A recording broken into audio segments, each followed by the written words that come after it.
everyone, welcome to the lecture number 36 of this NPTEL lecture series on charging infrastructure, and today we will continue our discussion on different modulation strategies for PWM full bridge converters. So the last class we have seen different possibilities of pulse width modulation which is possible in the full bridge converters. So for that we have defined two legs, one is leading leg and another one is a lagging leg, where leading leg comprises of switch S1 and S2, lagging leg comprises of switch S3 and S4, and we were getting the different modulation methods by actually adjusting the turn on periods of switches in the leading leg in the forward direction, and that goes up to maximum up to Ts by 2. However, what we saw when we are doing the turn on time adjustment, we see that there is no difference in the VAB voltage. That's when our V0 was kept at the same value, which is NV in times D. Similarly, for the lagging leg, we can adjust the turn on time of S3 and S4 switches in the backward direction. That means falling edge, we are delaying the falling edge. In leading leg case, we were actually moving the rising edge in the forward direction. This we can say forward direction, and in the lagging leg we can say the backward direction. By doing that, we can get different possibilities of modulation schemes. We could get from 1 to 9 modulation schemes, and in that we have seen that in modulation scheme 1 to 3 we have seen that the diagonal switches, which is S1 and S4 and S2 and S3, are actually turned off at the same time. However, in the modulation method going from 4 to 9, the diagonal switches are turned off at a different time. Now, depending upon that, there are two kinds of PWM, type 1 and type 2. Now, let us take one by one how these PWM types look like. Now, in this PWM type 1 and type 2, if we see very carefully, as of now we haven't taken the consideration of this device capacitances and the effect due to this leakage which it creates, and this device capacitance which are C1, C2, C3, C4, which are there in the device because of its construction is automatically comes into picture. Now, because of this capacitance, the transition what we discussed in the previous lectures will not be the same. There will be some difference because of this capacitances. So, because of that, we will see that how this particular capacitances and this parasitics, this leakage inductances and this parasitic capacitances of devices impacts the switching of this lagging leg and leading leg. So, we can say that in this particular type 1 case, the diagonal switches which are you can say S1, S4 and S2, S3 switch are turned off at the same time. So, let us see how this capacitances will determine different operations, like whether we will get the soft switching or not. Let us try to understand that. And again here we have A and B point as we have discussed. Now, in the first case we assume that, let us say we will define our, let us say we will draw our VAB voltage, whatever the voltage we are getting at VAB, and we will define our, let us say the current which is going through the transformer primary is, let us say IP, which is the transformer primary current. So, this we will define as the IP. Now, if you look very carefully, we will define a time T0. Now, during the T0 instance, what we can see is that the S1 and S4 is on. So, this is our leading leg and this is our lagging leg. So, what we will see is that since the S1 and S4 is in operation, and so whatever is here, this IL current which is there at the output, that will be reflected in terms of IP current, and if we assume that this inductance L is very big, inductance L is large, thus IL is nearly constant, and since it is nearly constant, we can say that IP is also nearly constant, because whatever the current which is there here will be actually reflecting on the IP. So, whatever we have, so the voltage across the voltage applied at the primaries at the point A and B is nothing but V in. This V in voltage, which is because this is on and this is on, so this positive terminal is applied to A point and negative terminal is applied to the B point. So, we will have the V in voltage which is coming over here. And then after that, what is happening is, after this, so we can also assume that IP is nearly constant, and which is the reflected current coming from the IL. So, IP is also constant, and here S1 and S4 switches are in conduction. Since we are giving the turn off pulse, since we are turning off both the diagonal switches and they are turning off at the same instance, so let us take how the system will look like. Since it is a type 1 PWM, we are turning off the S1 and S4 switches at t equal to T0. So, S1 and S4 are actually turned off. Now, because the S1 and S4 turned off, so if we say this is C1, this is C2, this is C3, this is C4, and current is actually in this direction, IP current. As a result of which, what happens is that in this bridge, since in order to maintain the current will be drawn in this capacitance C1 in this direction and in the capacitance C2 in this direction. So, what it indicates, if we take the previous condition, in the previous condition, since my S2 switch was off, my VC2 is actually the V in voltage, and you can say my VC3 is actually equal to V in voltage, because since the S4 switch and S1 switch is on, so the VC3 and VC2 is V in voltage. So, here what happens is that since my VC2 is at the V in voltage at that time, so VC2 discharges, or you can say the C2 capacitance discharges, C2 discharges, that indicate VC2 is falling down from V in, and C1 charges because of the direction of the current, charges. So, what you can say, the VC1 is increasing from 0 voltage. So, as a result of which, this C1 and C2 is doing like this. Similarly, if you take on the other side VC3, if we look very careful, in the previous case VC3 was V in and VC4 is actually 0. So, we will see that in this also the current will be in this direction going into the half bridge. Since it is going into the half bridge, it is actually going here in this direction, and in this direction it is going in this direction, that means in this direction. What it indicates that the C3 capacitance, so C3 discharges, that means my VC3 is actually reducing down from V in, and C4 charges, that indicates my VC4 voltage is increasing from 0 volt. Now, at that time the VAB voltage can be achieved by applying KVL in this loop, comprises of the C2, L leakage, primary winding, and this C4, which gives the the value which is somewhere around this subtraction of this VC2 and VC4 voltage. And since the current IP gets reflected from the output inductor, it is nearly constant. So, we can say it is nearly constant, and that is when you can see that the VAB will be falling down with a slope defined by the charging and discharging of these output capacitances.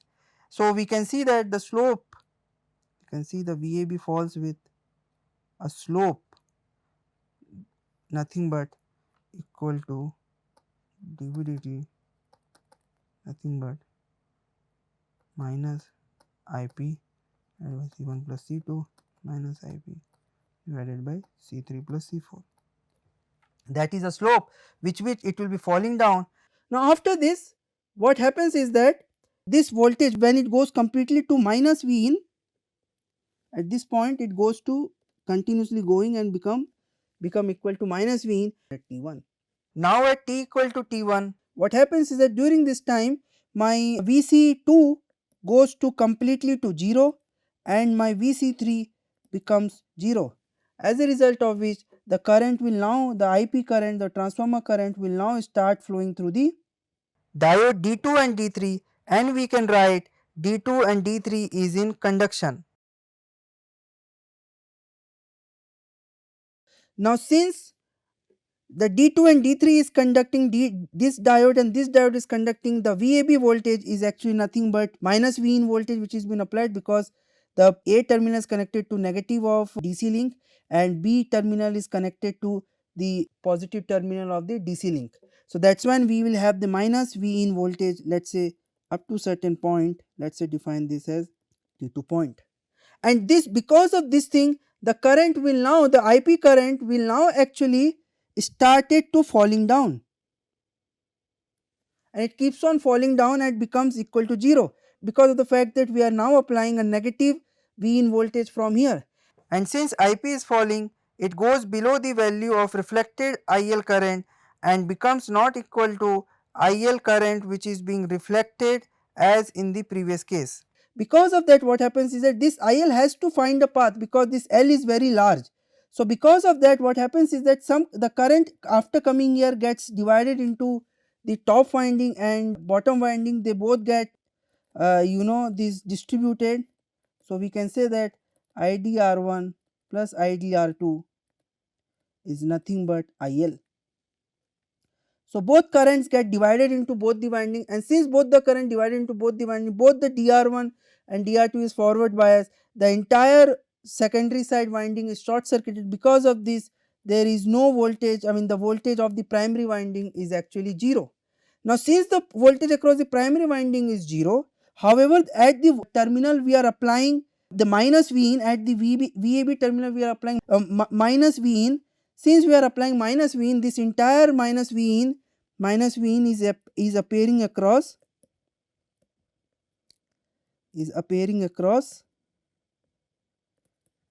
the leakage inductance, appearing across the leakage, because at this side, since the secondary side is completely short circuited, the voltage at this point is actually, the reflected voltage is actually 0. However, from this side you are applying minus V in, and the current keeps on going and becomes to 0. Since the transformer current goes to 0, the D2 and D3 diode will no longer be in conduction. If the diodes are no longer in conduction, we can write that D2 and D3 ceases to be in conduction, and we can write D4, and that is when capacitance C1, C2, C3, C4 will come into picture.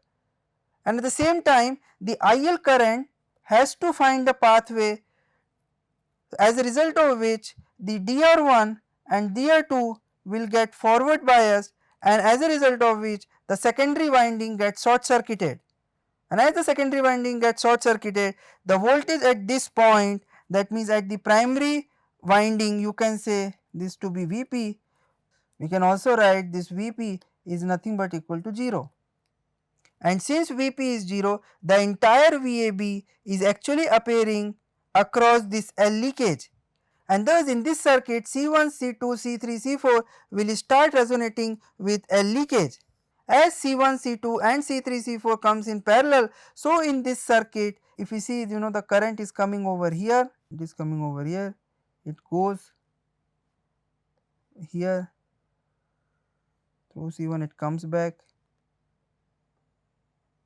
and goes to L leakage. Similarly, some portion of the current will also come from here, goes to here, then goes over here. Now this is again, it is in operation, as C2 and C1 is in operation.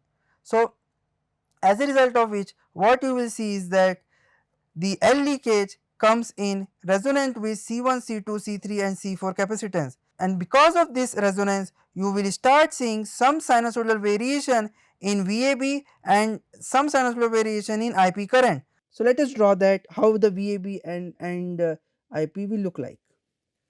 So in this, after reaching to this point and this point, the current is 0, and at that point it is L leakage is resonating with C1, C2, C3, C4, as a result of which in the current we will have something like, some oscillations will be there, and in this one also, we have going like this, some oscillation. This we are drawing with decaying nature because there are also some resistance in the winding of the transformer, so we have the damping effect, and that's when these oscillations die down. This may die down, this may not die down, that is not in our control, because L leakage is actually resonating with C1, C2, C3, C4. There is no V in voltage coming over here, there is no this side transformer winding is coming over there, only this L leakage and these 4 capacitances are there. If we take the same sinusoidal behavior of VAB and IP, it will look something like this. This is having our oscillations, so we can say that it is actually, we can say that it goes and reaches till this point, and then what happens, sudden assume at t equal to T3, at T3 the switch S2 and S3 turns on. I mean, you have given the pulse to turn on S2 and S3. So what happens in the initial case, we have suddenly turned off our S1 and S4 was in conduction, then you remove the gate pulses from S1 and S4 simultaneously or at the same time. Because of that, all the capacitances are coming in conduction, and the VAB is actually falling with the limited slope.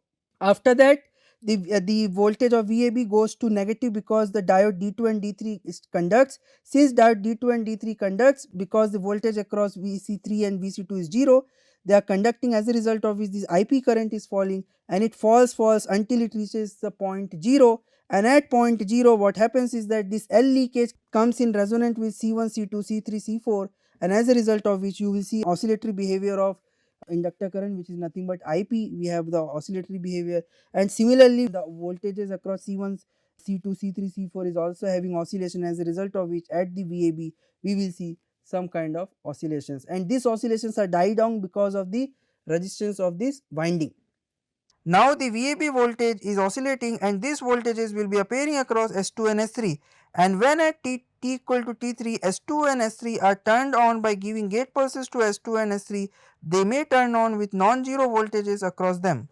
So the S2 and S3 may goes to hard turn on, that means they may turn on with some finite, the S2 and S3 turns on with some non-zero voltage across them. So the since the S1 are turned on with the non-zero voltage, and since at this point we are turning on my S2 and S3 here, S2 and S3 are turned on, that means you have given gate pulse. So at that point, since S2 and S3 turns on, what happens is that this voltage goes to V in, minus V in, and it remains there, which is minus V in, and the current, because of that the current will actually goes down and reaches to the minus the whatever the reflection from the secondary side. So what we understood with this kind of type 1 PWM, that the S1 and S4 when turn off, it turns off with 0 voltage switching, but the S2 and S3 turns on with the with the hard switching. I mean, we don't know whether it is hard switching or soft switching. We can say that it goes through, mostly it goes through hard switching turn on, and and the same thing will happen in the next half cycle when S2 and S3 suddenly turns off, and then after some time S1 and S4 turns on. At that time the S1 and S4 may go for hard turn on, and S2 and S3 will go for 0 voltage turn off. So in summary, we can say that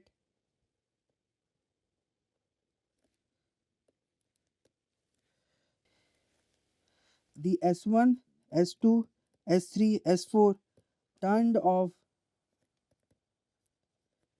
with 0 voltage, but S1, S2, S3, S4 are turned on with non-zero, with or may not turn on. So we can say with non-zero voltage. So we can say that this is a hard switch, hard turn on, and here it is we can say that soft, or you can say that since the DVDT is limited, we can say this is a soft turn off we get. So we can say that here, I mean this thing with non-zero voltage, sorry, non-zero voltage. So we can say that this is condition is may or may not, but worst case scenario we can take, we will say that they are turned on with hard switching. So we do not have control with this type 1, where the diagonal switches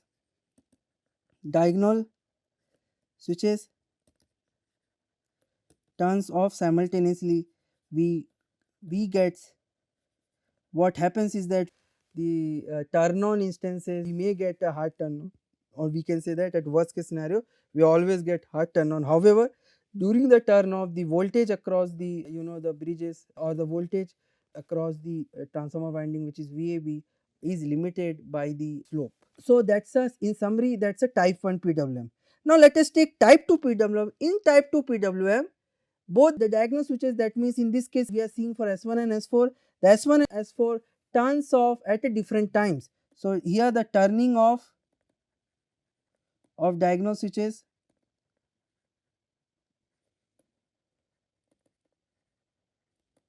at different times,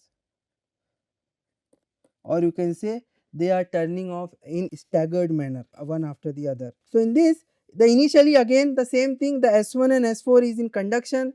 So same thing, the VAB is nothing but, in this case we have here V in voltage is applied over here, and we can say that the transformer current IP is actually flowing through the L leakage, and at the output we have the IL current, which is just an IP will be nothing but the reflected current of this current IL. Now in this case what happens is that, now since we are going for turn off in a staggered manner, or one after the other, or you can say at different times, so let us try to find for the leading leg, let us try to first give the turn off of the switches in the leading leg, so which is nothing but turn off of S1. So here what happens is that, here the S1 is turned off, however the S4 is still on, is still in conduction. That is how we can create that the turning off at different times. So because of that thing, what happens is that, since this is a L leakage and this is your IP current is there, and this is your IL current which is there, because of that what happens there, because of this IP current in this direction, what happens is that the capacitor C1 C2, we can say the capacitor here is actually conducting in this direction, and here it is conducting in this direction. If you see in the previous case, we can write VC2 is actually V in voltage, and VC3 is actually V in voltage, because S1 and S4 is on. In this case what happens is that, since my S4 is still in conduction, so we can say that my VC3 is actually still having the potential V in, which will be coming over here. This is C3, so in C3. However, in this case we can say that the C1 is charging. That means we can say VC1 is, the voltage across VC1 is actually increasing from 0, and we can say C2 is discharging, where VC2 is voltage is decreasing from V in voltage, and this will continue until the voltage across VC2 goes to 0, and this voltage goes to 0. At that point the VC1 will becomes V in voltage, and at that point my diode D2 can turn on, the diode D2, and here it is my diode D2, here it is D3, here it is D4, here it is, this is my C4. So now let us take what happens because of this thing, the IP is flowing through C1 and C2, and we can say that IC1 plus IC2 is nothing but equal to IP, and IP is nothing but the reflected current of the output inductor. Now what happens, this continues until the VC2 becomes 0, because it is discharging, and my VC1 becomes V in voltage. So here C1, C2, C3, C4, D4, D3, D2, D1. Now here what happens is that because of this thing, my IP current which is going through L leakage is actually, what happens is that this voltage is actually 0 voltage, and this voltage is actually, we can say Vc1 is actually V in voltage. Because of this scenario, what happens, you can say that at that point the VAB voltage is actually 0, and we can say this state is nothing but a 0 state, because my VAB is actually equal to 0. And in this case, my transformer current, in this particular, the transformer current IP can either, we can kept it constant depending upon the current IL which is there, or depend, if you want to make sure, you can force this current to goes to 0 and stays at 0. So at this point, both the things are possible. If you want to keep it continuing, you can keep it continuing, otherwise because of the operation of the circuit, you can force this current to go to 0 because of putting some additional auxiliary circuit. So at this point, to make the IP goes to 0, and then stays at 0. Now in this particular scenario, this particular system is called as the 0 state. So here VAB voltage is actually going from V in to 0 volt, which was not the case in the previous case. If you recall, the VAB voltage goes from V in voltage to directly minus V in voltage. However, in this case, the VAB voltage, because of 0 state, it goes from V in to 0 state. And since it is going from V into 0 state, we can say that, since it is going to V into 0 state, we can say that this is also sometimes called as the +1 state to 0 state. Now since my D2 is on because of turn on of D2, because D2 is on, the voltage across S2 switch, the voltage across this switch, since this is on, is actually 0. So now when the gate pulse is given to S2 to turn it on, the S2 turns on with 0 voltage. Similarly, the case will happen when S2 and S3 is in conduction and S2 is turned off, the C1 voltage discharges to 0, D1 conducts, and thus voltage across S1 switch goes to 0. And now when S1 is given gate pulse, it will turn on with 0 voltage. So in a generalized case, we can say that the leading leg switches, goes to soft turn on. Since the diode gets turned on before you are turning on the S2 switch, before that the diode turns on, so the voltage across VS2 is 0, and we can say that the S2 turns on with 0 voltage. That means we can say that we have the soft switching of the S2. And here one more thing will happen. Here if you look very carefully, since my S4 is on, my VC4 value is actually 0, and since this is on, the entire Vin will come across the top device capacitance. So we can say Vc3 is nothing but equal to Vin. Then now after this, what happens is, you are now giving the turn off pulse to your switch S4, because you are now in the lagging leg, you are now switching thing from S4 to S3, you are going. Already in the leading leg, we have already gone from S1 to S2 switch, and while going from S1 to S2 switch, we have seen that since our C2 gets discharged via this IP transformer primary current, because of that we have seen that the C2 gets discharged completely, C1 gets charged completely to V in, C2 gets discharged completely to 0, as a result of which this diode D2 conducts, and the moment that D2 conducts, so you turn on the S2 switch. That's when you will get the ZVS operation, or you can say ZVS turn on of the S2 switch in the leading leg. Similarly, I mean, when the next switching comes in, that means when it goes from S2 to S1, during that time S1 will go for 0 voltage switching during turn on. So what it indicates, that in the leading leg we can easily get the soft switching, because when the C2 is discharging to 0, it is discharging using current IP, which is the reflected current from the, if you recall, it is the reflected current, this one, it is the reflected current from the output inductor, and this current is enormously high. You can say in other words that this inductor is coming in series with this leakage, and that's when the energy of that is pretty much higher. So we will get our ZVS operation of this particular switch. So we can say the C1 and C2 get discharged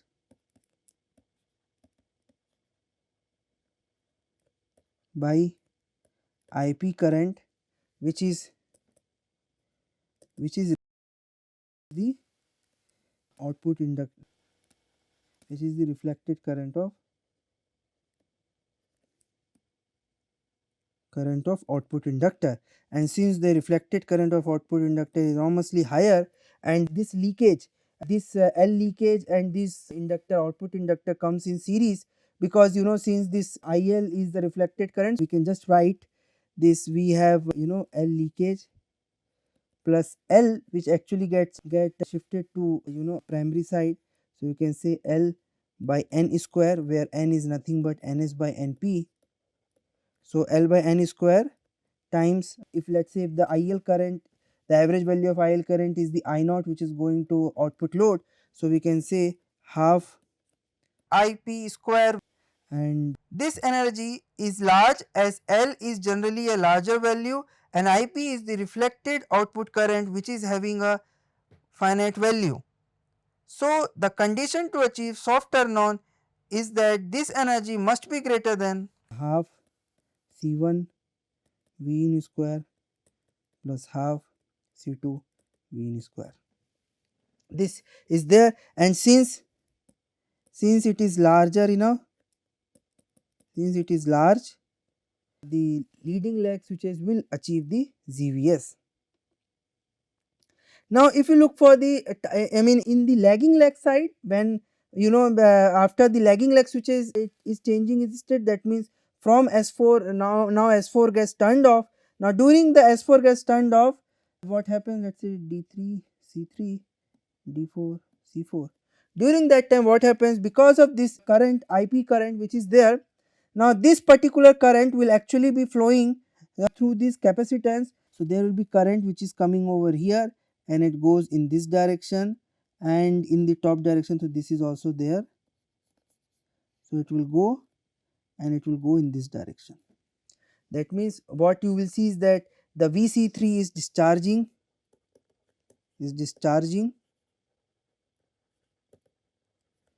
from a previous case it was Vin, and VC4 is charging from 0 volt. And if you look very carefully, the VAB voltage, since my S2 is completely on, the VAB voltage is nothing but minus the voltage which is coming over here, minus VC4. You can take the loop in this particular loop. If you take the loop, it is nothing but VAB, and then this VC4 comes in equal to 0. So this is nothing but VAB, it is nothing but equal to minus VC4. So and this VC4 is actually charging up, the voltage is increasing. Since the voltage is increasing, the VAB voltage is actually, we can say VAB voltage is decreasing, and it is decreasing, and it is going to minus V in voltage, because my VC4 is actually charging from 0 volt going towards V in voltage. Now because of this negative voltage applied across VAB, the IP, the current, IP current, transformer IP current will now decay. Now since that it got decay, and it will no longer be equal to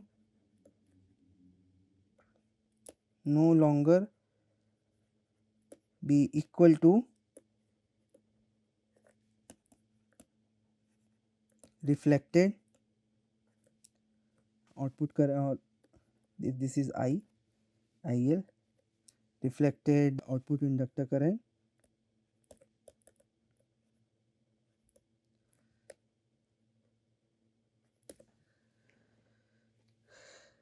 Now because of that thing, what happens is that IP will now decay, and it will no longer be equal to reflected output inductor current, and as a result of which, what will happen is, because of this thing, since this is no longer be equal to this IP, so this current has to find a pathway. That's when the DR1 and DR2 gets forward bias. Now since DR1 gets already it was forward bias, DR2 also get forward bias. As a result of this entire winding gets short circuited. Because this winding gets short circuited, the voltage across this is actually 0, and since the voltage across this is 0, this leakage will now be resonating with the C3 and C4. Now in this case what happens is that, however, because of the capacitor C3 and C4, we have limited DVDT at the output due to this charging and discharging of C3 and C4 by IP current, and we can say that there is no reflected current from output inductor side. So the energy associated with this current may not be sufficient enough to discharge this C3 and C4. So we can say that the energy which is there with this IP, we can say that half only L leakage IP square, and this is this energy is there which is used to take out the energy from C3 and put in the energy into C4, which is used to change the energy in energy, which is nothing but half C3 V in square plus half C4 V in square.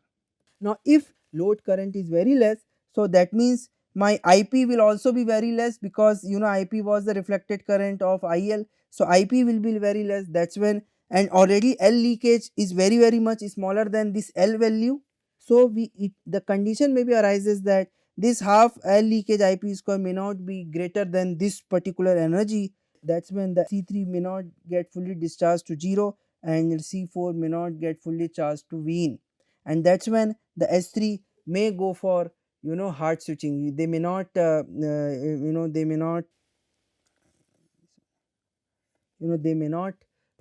through this. The C3 may not achieve the 0 voltage switching. So this S3 may or may not, sorry, so this S3 may or may not go to 0 voltage turn on due to insufficient energy in, you can say, L leakage. Okay, energy due to insufficient energy due to IP in L leakage. Since here this is output winding is fully short circuited, my this side point is fully short circuited. That's when there is no output inductor is coming in series with L leakage, and that's when we can say that my this the energy may not be sufficient enough to for the S3 to go through the 0 voltage turn on. So in this, what we have understood that ZVS for lagging switch is difficult if the transformer current and the L leakage is not sufficient to discharge C3 to 0 volt and charge the C4 to V in voltage. This is the thing what we understood in the type 2 PWM, where the diagonal switches turns off at different instances. The leading leg switches will achieve ZVS, because along with L leakage, this output inductance will also coming in series with this L leakage, and that makes the energy of combined energy of L and L leakage which is enormously higher, because this L is generally very higher value as compared to this L leakage. L leakage will be in the range of tens of microhenry. However, this L could be in hundreds of microhenry. So the energy associated when the L leakage and L is in series is enormously higher. That's when they can fully change the state of the C1 and C2. That means they fully discharge the C2. That's when we can get our D2 to turn on, and that's when we achieve the soft turn on of S2. And achieving the soft switching, or you can say achieving the 0 voltage turn on of S2 and S1 is relatively easier as compared to S3 and S4, as in S3 and S4 we are having only the L leakage and the transformer current, which is not the reflected current of IL, and that's when we may or may not get ZVS during turn on of the lagging switch, because the leakages are L leakage value is very small. So in the worst case scenario we will not get that 0 voltage switching. So finally, in the summary, if we do for type 2, if we do what we understood in type 2, the leading lag switches which is S1 and S2 goes to 0 voltage switching during turn on, or you can say during turn on, you can say soft turn on, definitely soft turn on, and it is the, I mean it is definite, even at the low loading condition also it will happen. However, the lagging lag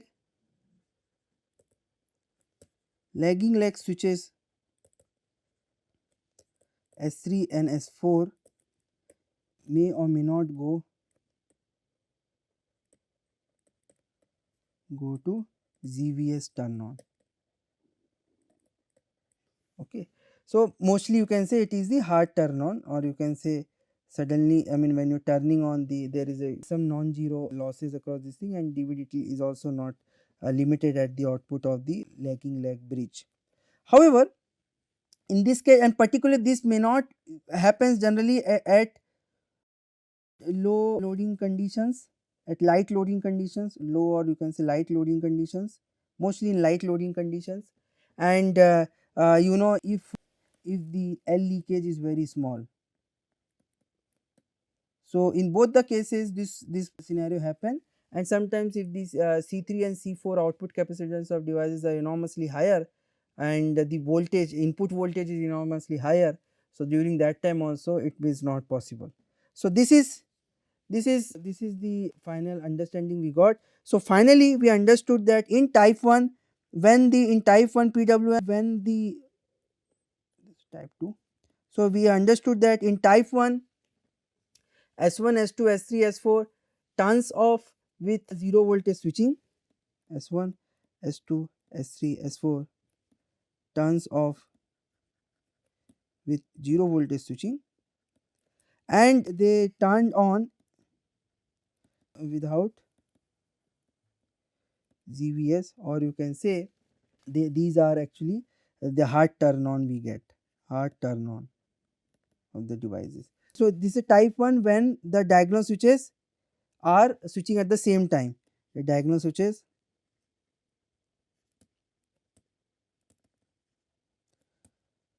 are turned off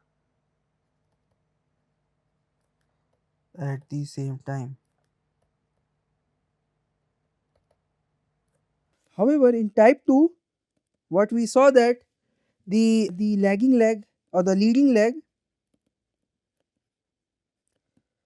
goes to, you know, ZVS turn on always, that means soft turn on, and lagging lag depends upon the load and the leakage values and output capacitance and voltages. It may or may not go to ZVS. It may or may not go to ZVS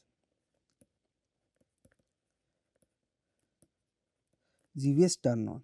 However, if you look very carefully, in this case also, when you know, in this case when S4 turns off, they turns off with the limited DVDT. So we can say that they you know, this S1, S2, S3, S4, they turns off with ZVS, we can say.